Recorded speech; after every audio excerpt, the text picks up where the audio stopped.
Good afternoon and welcome back from lunch. I'd like to thank the organizers for the invitation and for putting together this combination of history in honor of Georges Lemaitre, fundamental physics, astrophysics, and astronomy. I've taken seriously the title of the workshop, and in my talk we'll be discussing all three elements of black holes, gravitational waves, and space-time singularities. Naturally, this leads to a certain amount of speculation, and I will try to clarify the extent to which various parts are speculative.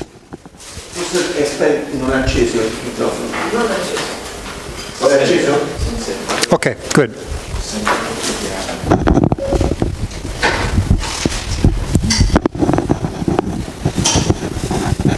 By the way, this is not a spinning black hole.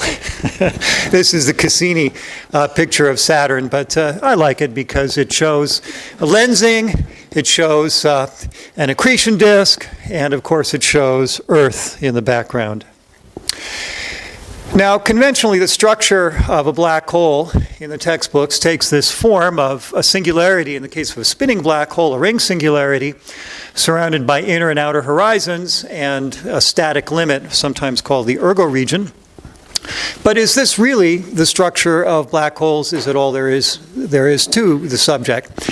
And I think most relativists and particle theorists and quantum gravity experts would say, no, this is not what a black hole really looks like, certainly within the horizons.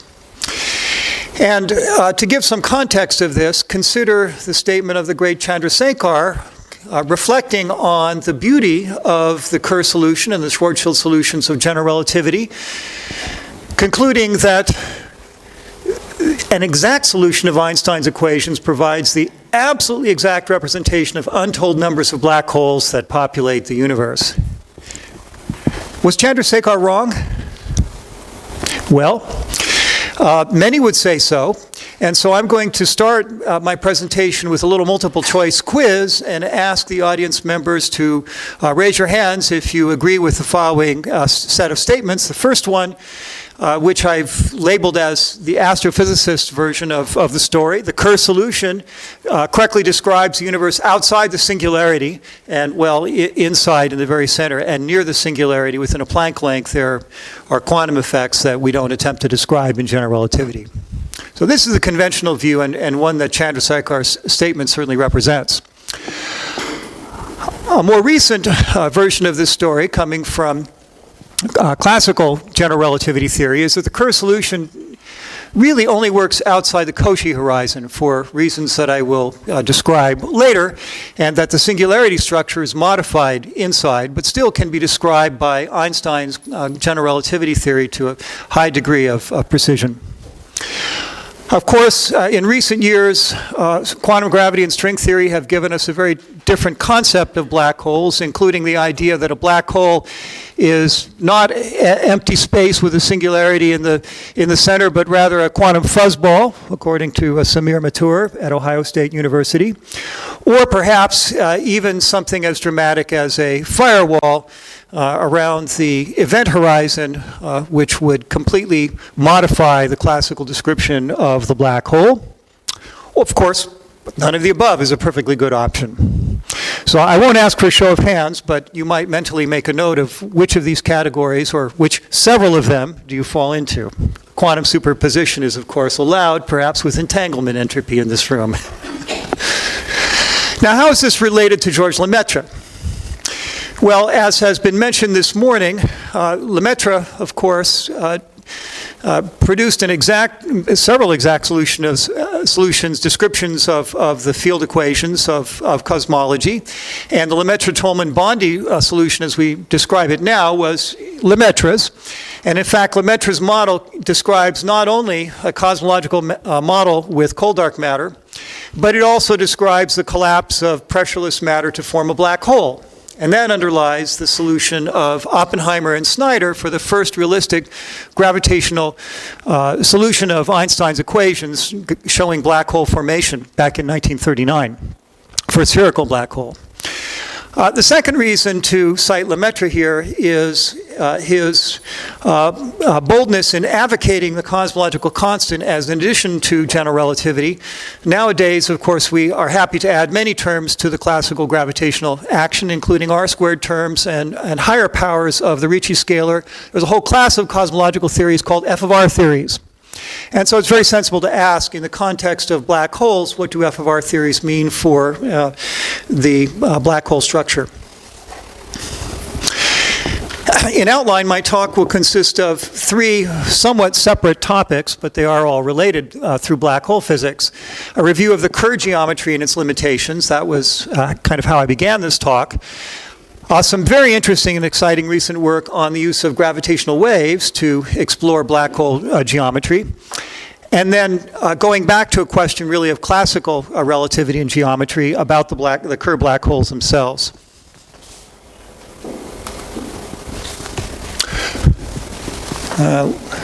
Right. So the Kerr geometry, conventionally we represent black hole geometry using conformal diagrams or Penrose diagrams on the left. We saw some of those earlier in Vidotto's talk. So these are diagrams in which the light cone geometry of special relativity is preserved through two coordinates, one time-like coordinate and one radial coordinate for those geometries that have a sensible radial coordinate. The Kerr geometry has many replicas of large sections which become asymptotically flat along future and past null infinity on the sides, and then connected by some more interesting structures with wormholes through which one can imagine taking a time-like path, so a path that moves from bottom to top in the diagram of an observer who manages to avoid the singularities at r equals 0. Of course, with the Kerr solution, r equals 0 is a ring, and it's in a coordinate system such that the entire disk interior to r equals 0 is also r equals 0. There are additional coordinates, polar coordinates, that govern the geometry, and those will play a role. So this is the conventional representation of the Kerr solution. The Kerr solution is static and eternal. So there are infinitely many copies in the t direction here.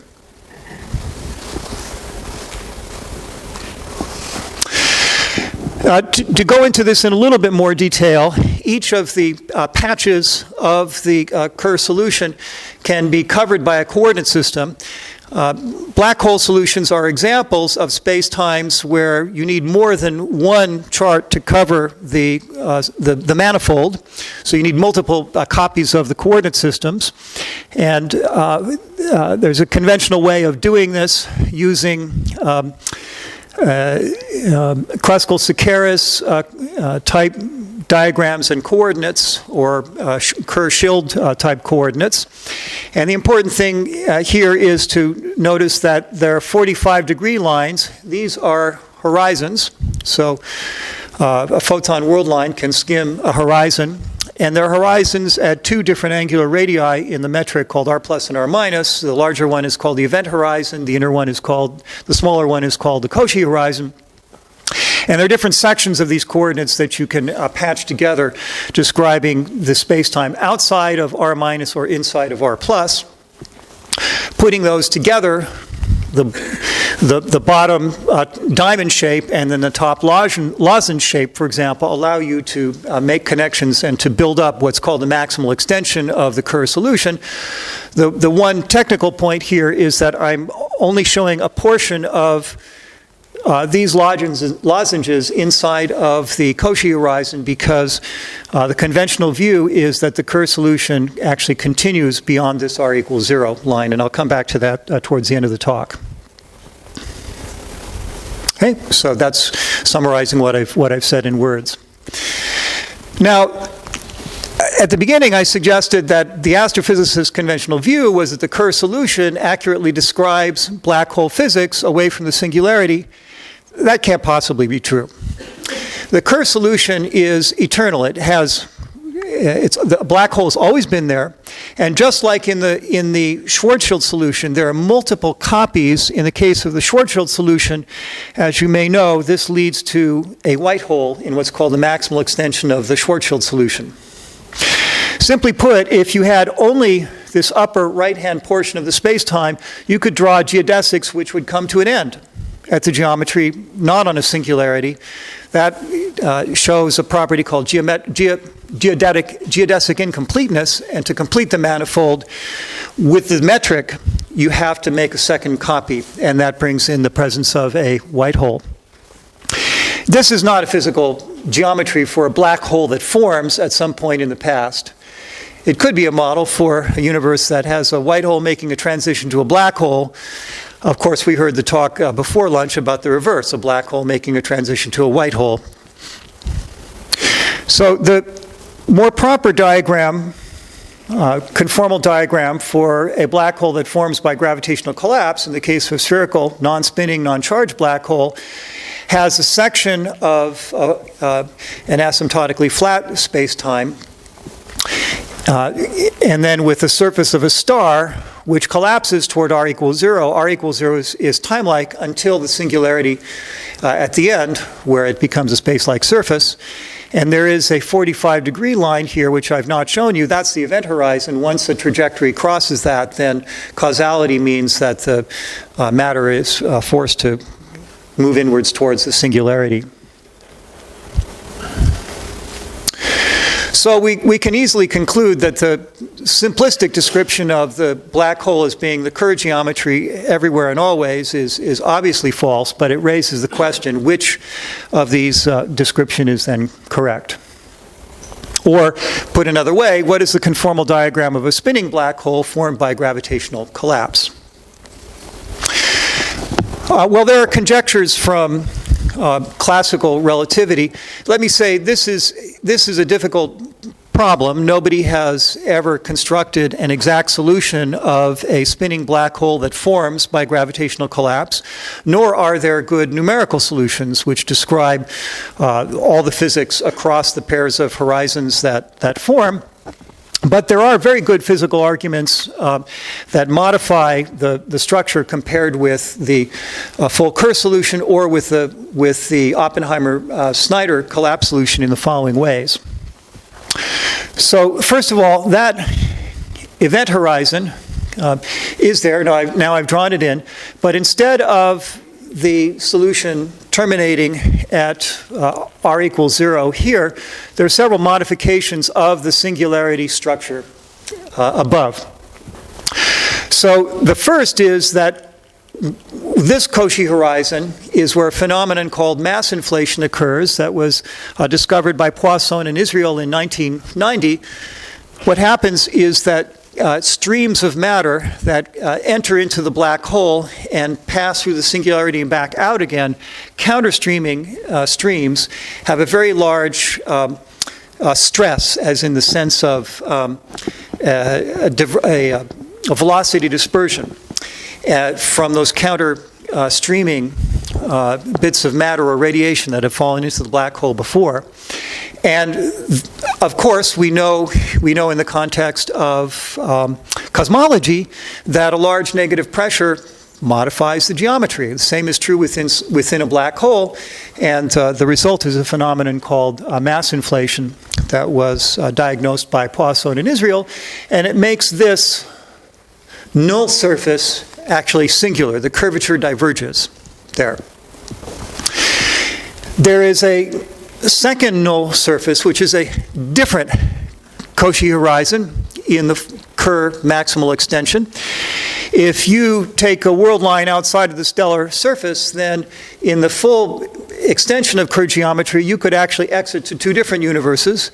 And in this case, both of them have these curvature singularities. This has recently been called a shock singularity by Maroff and Ori, and it's a somewhat weaker singularity in that although the curvature diverges, the integral effect of passing through that Cauchy horizon does not tidally disrupt a body. It's a weak singularity.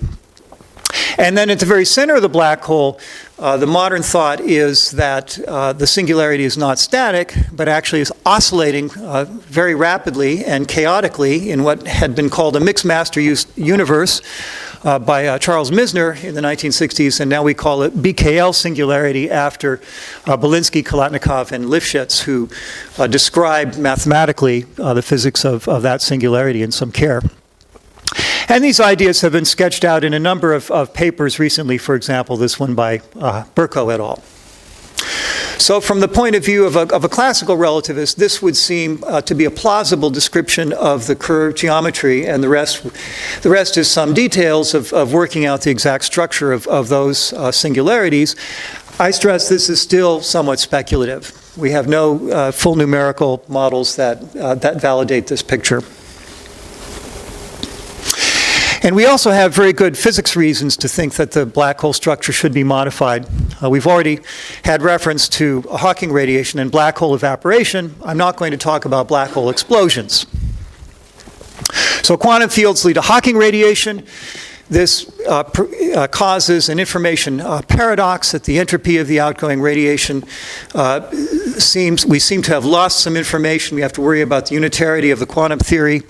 And that has led to various schemes for resolving this paradox that may imply that quantum gravity modifies space-time on scales much larger than the Planck length. And in particular, there are many such proposals, but two of them that seem particularly dramatic to me from the point of view of classical relativity are the fuzzball of Matur and collaborators and the firewall of AMPS, Polchinski and company, that we heard referred to earlier. And I say those are dramatic because they impinge on the classical structure of the black hole, modifying the geometry as far as, or maybe even beyond, the classical event horizon. And if so, that suggests that they may be amenable to observational test through gravitational waves. So that's what we're going to look at next. So I get to be the first person in this workshop to show you the LIGO results for the beautiful gravitational wave signal of coalescing binary black holes.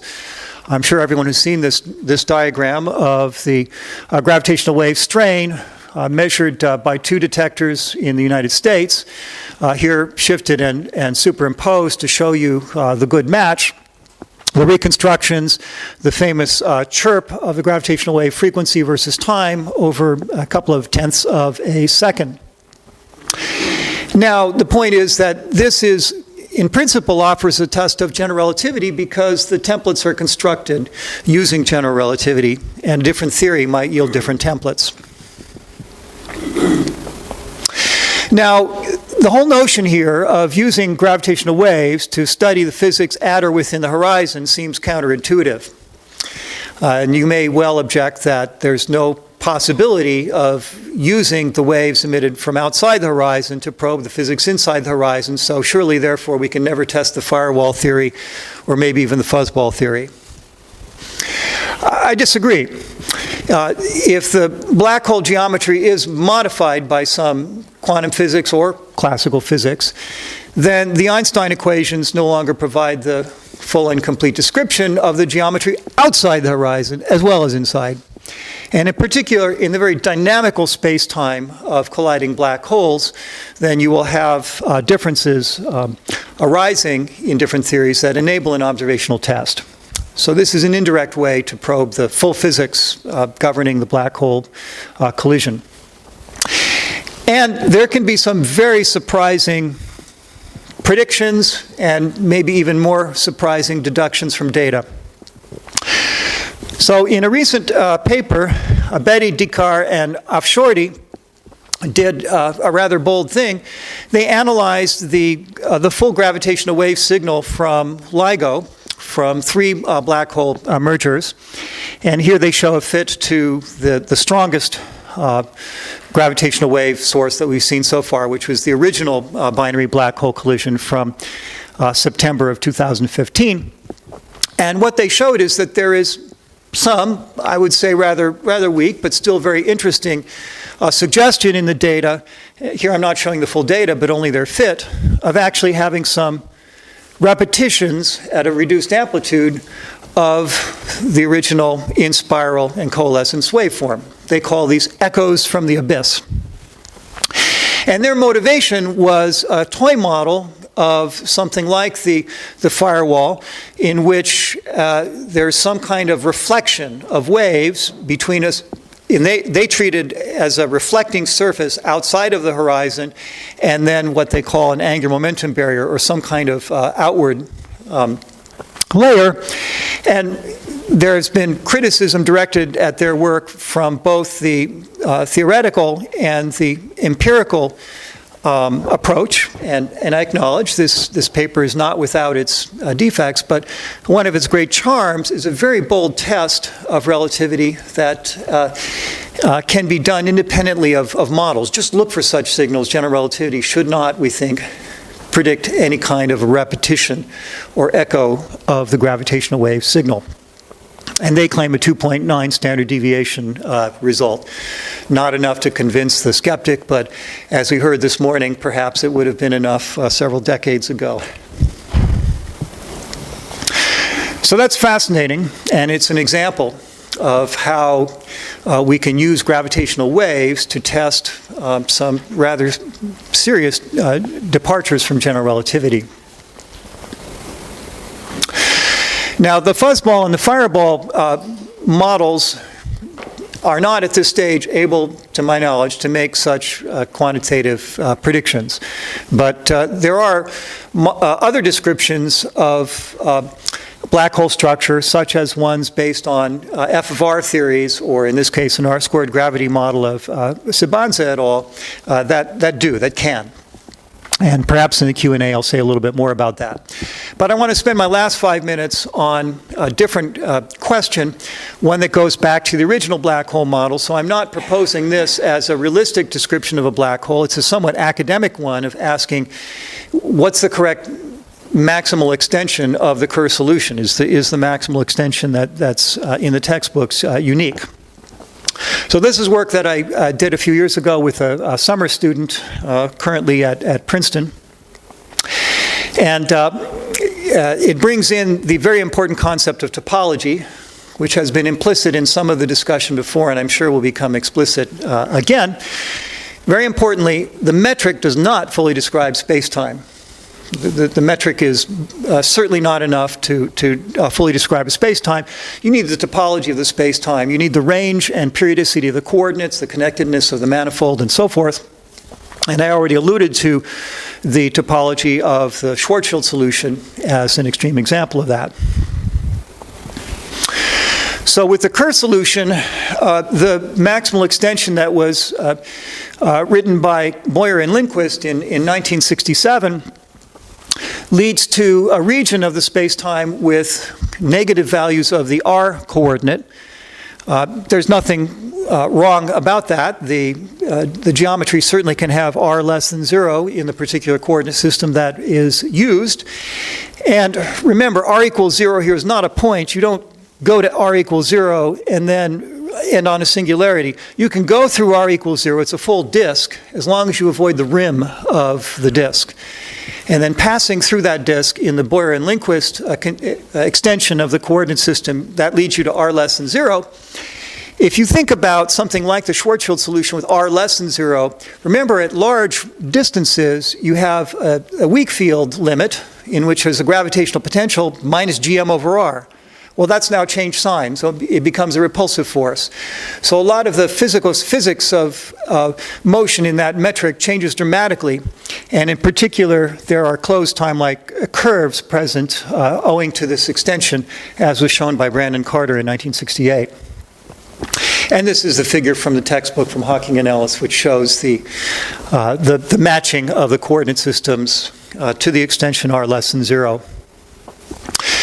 The student and I think that there is another matching, which depends on some subtleties of the polar coordinates. And I won't illustrate it here using the oblate spheroidal coordinates, but I'll simplify it with just a description of the polar coordinates in the plane.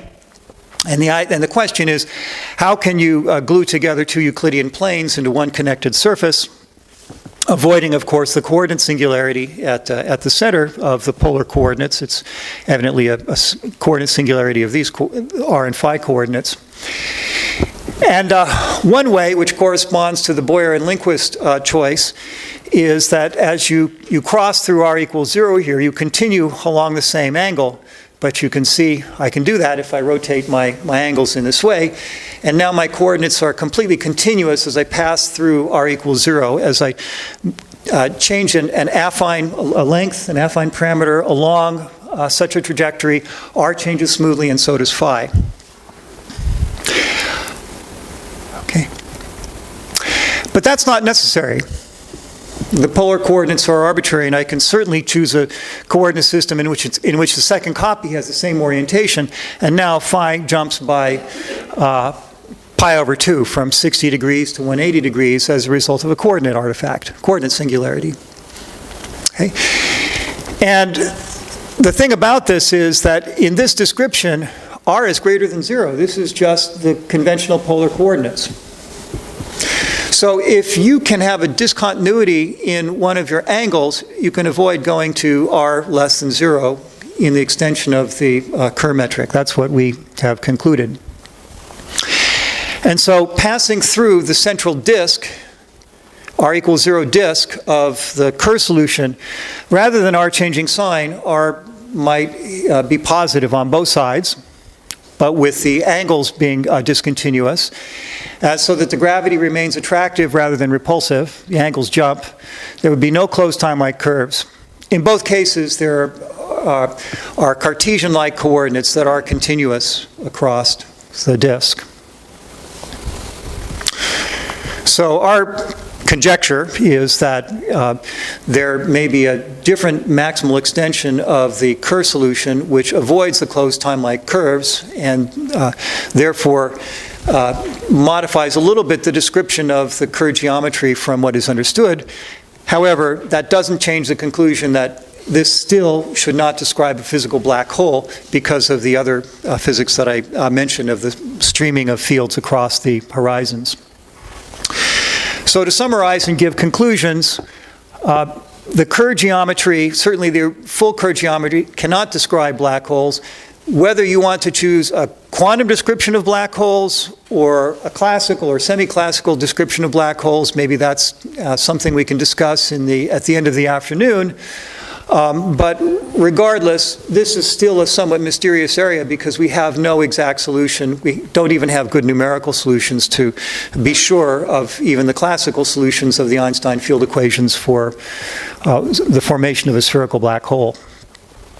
However, we do have a powerful new probe of black hole geometry, and the very idea of Abedi et al. That you could actually test for the existence of reflected waves is pretty amazing, pretty astounding that we can test something so fundamental as the horizon structure using gravitational waves.